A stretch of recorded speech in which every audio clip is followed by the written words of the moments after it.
When a child says, "I can't do it," they're not asking to be rescued. They're asking not to be abandoned. Welcome to 100 Experts on Education.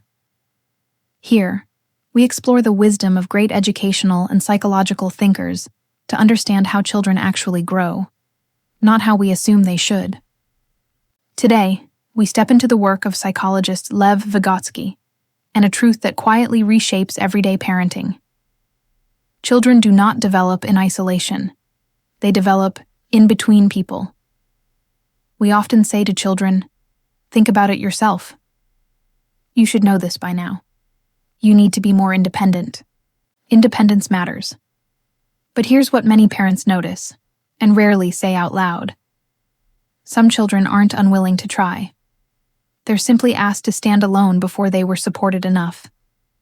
Vygotsky reminds us of something essential. Every ability a child eventually performs alone first exists between people. Before a child can do something independently, they first experience it in a relationship. According to Vygotsky, abilities don't appear out of nowhere. Before a child can solve a problem, regulate emotions, focus attention, and persist through difficulty, they first experience those abilities with someone else. They experience being shown, being accompanied, being responded to, being understood. Only later do these experiences become internal skills. Children don't learn first and need you later. They learn because someone was there first. Vygotsky observed something subtle but powerful. Growth doesn't happen where things are already easy, and it doesn't happen where tasks are far beyond reach. Growth happens in between, in that space where a child can succeed with just enough support. Too much help creates dependence. Too little creates frustration. Support that's just right helps a child step forward, not be pushed, not be abandoned. Many parents notice this without realizing why.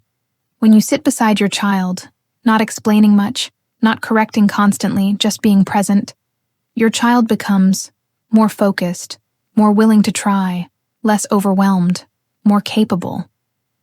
This isn't because you're teaching better. It's because a relationship makes the brain feel safe. And learning only happens when the brain feels safe. If this perspective is already shifting how you see your child, pause for a moment and click the like button. It helps this message reach parents who feel something isn't working, but haven't had words for it yet.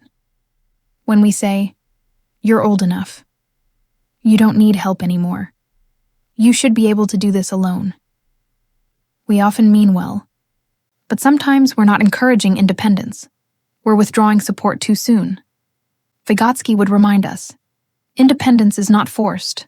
It emerges naturally inside support. When children are ready, they step forward on their own. Before that, they need a bridge, not a push. Vygotsky used a powerful metaphor: scaffolding. Scaffolding isn't the building, but without it, the building collapses. Parenting works the same way. You don't do things for your child. You don't control their pace. You provide support when needed, just enough at the right moment. And when the child stands steadily, you naturally step back. This is how confidence forms. This is how resilience grows. This is how independence becomes real. Vygotsky teaches us something countercultural. Relationship comes first. Ability follows. Support comes before independence. Children don't grow by being pushed forward. They grow by being held and supported until they're ready to stand. When families become safe, stable support systems, children gain the courage to step into the world, not because they were forced, but because they were ready. Ask yourself today, am I pushing my child to be independent, or truly supporting their growth? If this helped you see your child differently, click the like button and subscribe for more wisdom from 100 experts on education. Together, let's raise children who don't grow alone, but grow through connection, through support, and through relationships that hold them until they can stand on their own.